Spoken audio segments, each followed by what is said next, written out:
কৃতজ্ঞতা। Top 4 team Tigers খেলবে কি খেলবে না, আফগানিস্তানের বিপক্ষে এশিয়ার দ্বিতীয় সেরা টিমের এগেনস্টে জয়ের পরে এখন সেই আলোচনাটাই হচ্ছে। রান রেটের হিসাব রয়েছে, বাংলাদেশ যদি টপ 4 খেলতে চায় শ্রীলঙ্কাকে কি করতে হবে, আফগানিস্তানকে কি করতে হবে। বাংলাদেশের দর্শকদের এখন ভাবনায়, হৃদয়ে বাংলাদেশ থাকলেও ভাবনায় চিন্তায় শ্রীলঙ্কা, ভালোবাসায় শ্রীলঙ্কা। বাঘ সিংহের লড়াইকে নিয়ে 2-3 দিন আগেও আসলে যারা উচ্চকণ্ঠ হয়েছিলেন তারা এখন স্বর নিচু করে ফেলেছেন। দে আর প্রেইং শ্রীলঙ্কা জিতে গেলে বাংলাদেশ টপ করে সেকেন্ড টাইম হিসেবে চলে যাবে। ডিসকাশন করতে চাই রান রেটের ইকুয়েশন নিয়ে।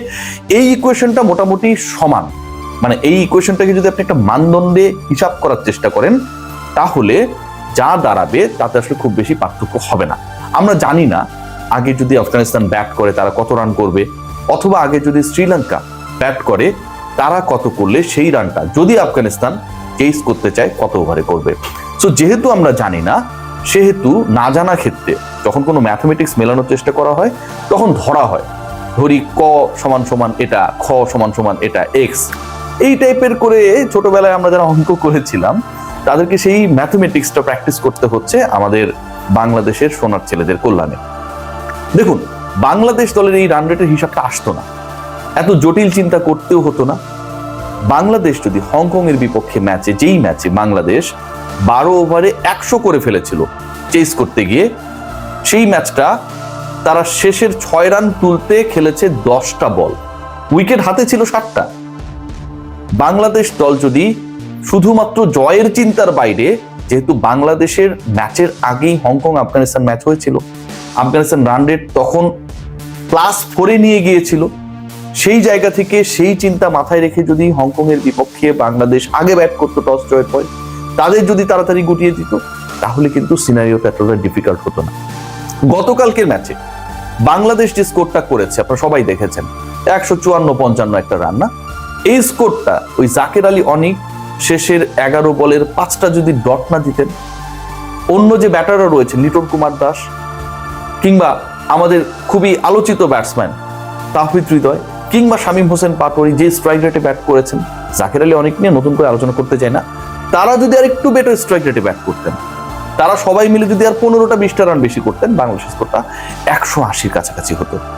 তাহলে বাংলাদেশের রান রেট সংক্রান্ত, বাংলাদেশের খাদের কিনারায় পা চলে গেছে, শ্রীলঙ্কার জন্য দোয়া করতে হচ্ছে, তারা জিতলেই বাংলাদেশ যেতে পারবে, আর যদি আফগানিস্তান জিতে যায় তাহলে বিশাল কঠিন সমীকরণ, ঘোরানো পেঁচানো ম্যাথমেটিক্স মিলিয়ে যদি সেটা মেলে তাহলে বাংলাদেশ যেতে পারবে, এই সিচুয়েশনটা ক্রিয়েট হতো না। এতটাই কঠিন সিচুয়েশন ক্রিয়েট করেছে বাংলাদেশ দল, যারা ডিফেন্সিভ স্ট্র্যাটেজিতে সবসময় আগায়, যারা কখনোই বুকে সাহস নিয়ে, ওই যে নুরুল হাসান সোহান যেভাবে ফিল্ডিং করেছে, আম্পায়ারকে ধমকিয়ে হোয়াইট বল নিয়েছে, ব্যাটিং করতে নেমে 200 স্ট্রাইক রেটে ব্যাট করেছে, একবারও ভাবে নাই যে ফেইল করলে মোটামুটি আগামী 2 বছরের জন্য তার দরজাটা বন্ধ হয়ে যাবে। নাসুম আহমেদ যেভাবে খেলেছে, কোথাও না থেকেও যেভাবে নিজেকে উজাড় করে দিয়েছে লাস্ট ম্যাচে এসে, সেই মেন্টালিটি নিয়ে দলের বাকি ক্রিকেটাররা যদি একটু খেলতেন, তানজিদ হাসান তামিম 12 বলে 32 করার পরে, 22 বলে 47 করার পরে শেষ পর্যন্ত ইনিংসটাকে যেভাবে একটা কি বলবো, মানে একটা স্লোয়েস্ট পর্যায়ে নিয়ে গেছে, সেই ঘটনাটা না ঘটলে হয়তো অন্যরকম কিছু করতে পারতো। বাংলাদেশের রান রেট নিয়ে এখনকার টেনশনটা হতো না, কিন্তু হচ্ছে। যদি আফগানিস্তান জিতে যায় তাহলে বাংলাদেশের একটাই সমীকরণ দাঁড়াবে, সেটা হচ্ছে শ্রীলঙ্কাকে বাংলাদেশের থেকে রান রেটে নিচে পড়তে হবে। শ্রীলঙ্কা জিতলে তো বাংলাদেশ চলেই যাচ্ছে। আর এই বৃষ্টির কথা যারা বলছেন, ভাই এখানে বৃষ্টির কোনো সম্ভাবনা নেই, আমি তো আবুধাবিতে আছি, কোনো ধরনের বৃষ্টি এখানে হয় না, গত 2-3 বছরে বৃষ্টি হয়নি, মোটামুটি লোকালদের কাছে যে খবর পেয়েছি। সো এই আজে বাজে কথা বলে লাভ নেই, বৃষ্টির কোনো সম্ভাবনা এখানটায় নেই। শ্রীলঙ্কা জিতলে বাংলাদেশ সরাসরি চলে যাবে, আফগানিস্তান যদি জেতে আফগানিস্তানও সরাসরি চলে যাবে। ঝামেলা যেটা হবে, শ্রীলঙ্কাকে নেট রান রেটে পেছনে ফেলতে হবে, এবং সেই ঘটনা ঘটাতে গেলে আফগানিস্তানকে কি মার্জিনে জিততে হবে। 150 রান যদি আফগানিস্তান শুরুতে ব্যাট করে, এবং সেটা খুবই পসিবল। আমরা যদি খেয়াল করে দেখি যে গত ম্যাচে 146 করেছিল, তার আগের ম্যাচে এখানটায় তারা যে খেলেছিল সেখানে 188 করেছিল। সো আফগানিস্তান দুটা ডিফারেন্ট টিমের এগেনস্টে হংকং এন্ড বাংলাদেশ যেই রানটা করেছে সেটা হচ্ছে অ্যারাউন্ড 150, 60, 70, 80 এরকম ওই অ্যাবিলিটি তাদের রয়েছে। তাহলে তাদের শ্রীলঙ্কাকে হারাতে হবে 67 রানসের ব্যবধান, মানে শ্রীলঙ্কাকে অল আউট করতে হবে যদি আফগানিস্তান প্রথমে ব্যাট করে, তাহলে 67 রানের মধ্যে। আফগানিস্তান যদি প্রথম ব্যাট করে আরো ভালো ব্যাটিং করে, শ্রীলঙ্কার বোলিং ডিপার্টমেন্টে ঘুরিয়ে দিল, তাদের স্কোর ধরেন 180 হলো, সেই ক্ষেত্রে শ্রীলঙ্কাকে হারাতে হবে 71 রানের ব্যবধানে, এবং তারা 109 রানের বেশি করলেই বাংলাদেশের থেকে রান রেটে উপরে চলে যাবে। আফগানিস্তান এবং শ্রীলঙ্কা দুই দলই টপ করে খেলবে, বাংলাদেশ রান রেটে পিছনে পড়ে যাবে। যদি আফগানিস্তান, এটা ইম্পসিবল, এই জায়গাটায় 200 রান করে, তাহলে ব্যবধানটা হতে হবে 73 রান। 127 রানের বেশি শ্রীলঙ্কাকে করতে দেওয়া যাবে না। আমার কাছে মনে হয় কোয়াইট ইম্পসিবল।